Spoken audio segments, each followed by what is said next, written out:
Real people don't talk to dogs, you crazy old man. Henry sat motionless on the park bench, whispering something to the aging dog resting its head on his lap. A group of young men erupted in laughter. One recorded a video. This lonely veteran is having a full conversation with his dog. They had no idea. 3 hours later, a black SUV pulled up silently. 5 Marines stepped out and without hesitation approached the old man and unsaluted him in perfect unison. Type 1 if you believe loyalty exists beyond just human relationships. Welcome to QH. Let's uncover what really happened. Henry Dawson, 71, was a former Marine who had served 3 tours in Fallujah. These days he lived alone in a small apartment with his elderly dog Ranger. Ranger wasn't just any dog. He had been a military working dog trained to detect explosives. During a critical mission in 2005, Ranger had saved 4 Marines by identifying a hidden IED network that would have decimated their patrol. After the war, regulations stated that military dogs should remain in service or be adopted by handlers with proper facilities. But Henry had pulled strings, called in favors, and filed countless forms to ensure Ranger came home with him. "We came in together," he told his commanding officer. "We leave together." Now Ranger was old, his muzzle gray, eyes clouded with cataracts, hearing diminished, but Henry never considered abandoning him. Their bond had been forged in fire and blood, stronger than time or convenience. Every morning, Henry would take Ranger to the local park. They sat on the same bench, Henry reading his book while talking softly to Ranger, as if the dog understood every word. He would describe the weather, reminisce about their deployments, or simply provide reassurance when Ranger seemed anxious. "Remember that sandstorm outside Ramadi?" Henry would whisper. "Couldn't see 3 feet ahead. But you never lost the trail, never lost your nerve." On this particular Tuesday, a group of young men noticed Henry's one-sided conversation with his dog. They snickered, then pulled out phones to record. "Check this out," one called to his friends. "Old man thinks his dog talks back."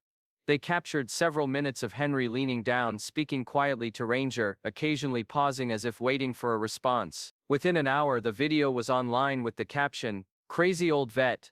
Best friend is a dog who can't even understand him."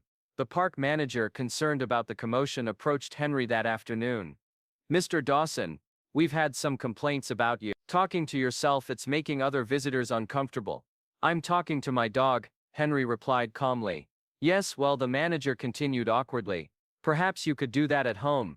Some parents are concerned about their children seeing unusual behavior." Henry nodded without argument. He'd faced worse than disapproving stares. As he slowly gathered his things, Ranger struggled to his feet, arthritis making each movement painful. But the dog determined to follow his human. "It's all right, boy," Henry murmured, gently stroking Ranger's graying head. "They can laugh if they want. You're the only one who never left me behind when the shells were falling." Ranger pressed his muzzle against Henry's hand, a gesture unchanged by the years. Together they walked slowly toward the exit, the laughter of the young men fading behind them. "If you believe a good person deserves to be remembered, stay here with us." 2 weeks after the park incident, Henry received an eviction notice from the veterans' subsidized housing complex. The letter cited unauthorized pet maintenance and failure to provide documentation of service animal status. Henry had submitted the paperwork 3 times, but bureaucracy moved slowly and Ranger's military records were classified under operations he'd participated in. Each appeal disappeared into administrative limbo with no family to turn to and a modest pension that barely covered necessities. Henry sold his few valuables and purchased an old RV. He parked it near the lake where he and Ranger had once trained before deployment, a place that felt more like home than any apartment. Every day they walked the perimeter of the lake, Henry matching his pace to Ranger's increasingly labored steps. The dog's health was declining, but his loyalty never wavered. One cold morning, Ranger collapsed, his body convulsing in seizure. Henry gathered the dog in his arms and rushed to the nearest veterinary clinic, panic rising in his throat. "Please," he begged the receptionist, "he needs help immediately. I don't have much money, but I can work it off, anything." The young woman barely looked up from her computer. "We don't provide charity services. There's an animal shelter across town that offers lower-cost euthanasia if that's what you're looking for." "Euthanasia?" Henry's voice cracked. "I don't want to put him down, I want to save him. Sir, treatment requires payment up front. It's policy." Henry sat in the waiting area, cradling Ranger's trembling body. He didn't cry, he'd learned long ago to internalize pain. but his weathered hands stroked the dog's fur with gentle rhythmic movement. A teenager hanging around the clinic recognized Henry from the viral video, which had now accumulated thousands of mocking comments. The boy surreptitiously recorded another clip. Dog whisperer, still having heart-to-hearts with his four-legged therapist. By evening, new memes circulated online. When your only friend has 4 legs, and crazy vet thinks Fido understands war stories. Henry ignored it all. He carried Ranger back to their RV, wrapping the dog in his own jacket and staying awake through the night to monitor his breathing. He crushed his pain medication into Ranger's water, prioritizing the dog's comfort over his own arthritic pain. "Hold on, buddy," he whispered. "We've survived worse. Remember those nights outside Fallujah? You kept me warm then. My turn now." What none of the mockers noticed was the tag still hanging from Ranger's worn collar. It wasn't a regular dog tag, but a military identification. K9 USMC 4521. "Steady, Corporal. Easy now." In Henry's eyes, Ranger wasn't just a pet. He was a fellow Marine who had never been formally discharged from duty. The following day, Henry used the last of his pension to buy antibiotics from a sympathetic feed store clerk. It wasn't proper veterinary care, but it was all he could manage. As Ranger's condition worsened, Henry sat beside him, reading aloud from dog-eared paperbacks, the same way he'd kept them both calm during thunderstorms that sounded too much like artillery. A passing jogger noticed the old man sitting outside his RV, talking earnestly to what appeared to be a very sick dog. Rather than offer help, she quickened her pace and muttered something about that weird homeless vet. Henry heard but didn't react. He'd long since stopped expecting civilians to understand. The only opinion that mattered to him lay panting at his side, fighting for each breath. "What do you think about how people treated a man who once protected our country? Type unfair if it breaks your heart too." 3 hours after the second video went viral, an unmarked black SUV, with government plates pulled up near Henry's RV. The vehicle came to a precise stop, its engine falling silent with military efficiency. 5 Marines in dress blues emerged, moving with the synchronized precision that comes from years of discipline. Their faces were solemn, purpose evident in every step as they approached Henry's humble dwelling. The oldest of the group, a master sergeant with rows of combat ribbons, knocked firmly on the RV door. "Mr. Henry Dawson?" Henry opened the door, one arm still cradling Ranger, who had grown too weak to stand. Confusion crossed his face at the sight of the uniformed men. "Sir," the master sergeant said, rendering a perfect salute. "I'm Master Sergeant Blake. The men with me are Lieutenant Morgan, Corporal Haynes, Lance Corporal Dean and Private First Class Cole." Henry returned the salute instinctively, muscle memory from decades ago. "Sir," continued Lieutenant Morgan, stepping forward, "Ranger pulled me out of a compound in Ramadi when my team was pinned down. And you never abandoned him when regulations would have separated you. Now it's our turn to ensure neither of you is left behind." All 5 Marines saluted again, this time directing their gesture as much to Ranger as to Henry. "We're here to transport you both to the Naval Veterinary Hospital at Bethesda. Ranger has been reactivated to honorary service status under the Battle Buddies Forever program. Full medical care has been authorized." Henry's weathered face betrayed no emotion, but his eyes glistened. "Ranger can hardly stand. He may not." "Sir," interrupted Corporal Haynes gently, "we're prepared for that. We've brought a specialized transport." From the SUV, they retrieved a stretcher designed for canine patients. With practice care, they helped Henry transfer Ranger onto it, securing the elderly dog with straps that were firm yet gentle.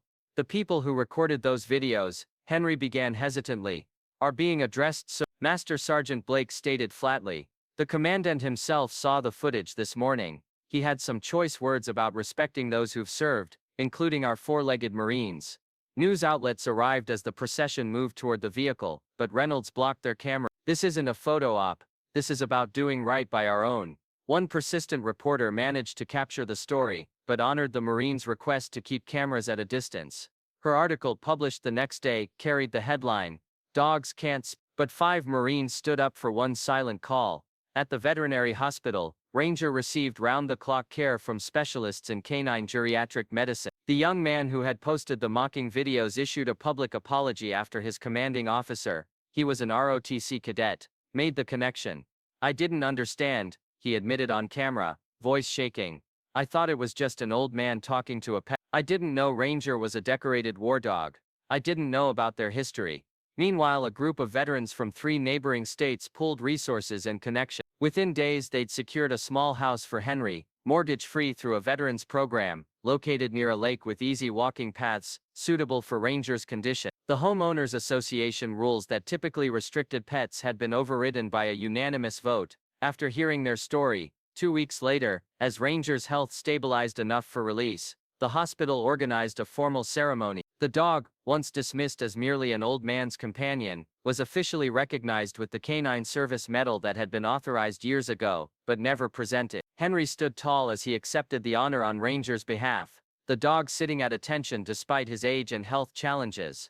A military photographer captured the moment. Ranger, seemingly understanding the solemnity of the occasion, raised his paw in what looked remarkably like a salute. As they prepared to leave for their new home, the original 5 Marines reappeared, now joined by dozens more, veterans from multiple conflicts spanning decades. They formed 2 perfect lines, creating a path of honor from the hospital doors to the waiting transport. As Henry walked between them, Ranger slowly following with renewed strength, every Marine present raised their hand in salute, not just to the man, but to the dog who had earned his place among them through courage and sacrifice. Semper Fidelis, Master Sergeant Blake said quietly as they passed. Always faithful, both of you. Have you ever made the right choice when everyone else walked away? Your story matters too. Each morning after that, Henry would sit on the porch of his new home, reading aloud to Ranger just as he always had. But now passers-by no longer laughed or hurried away. Instead, they nodded respectfully, some even pausing to offer a quiet greeting.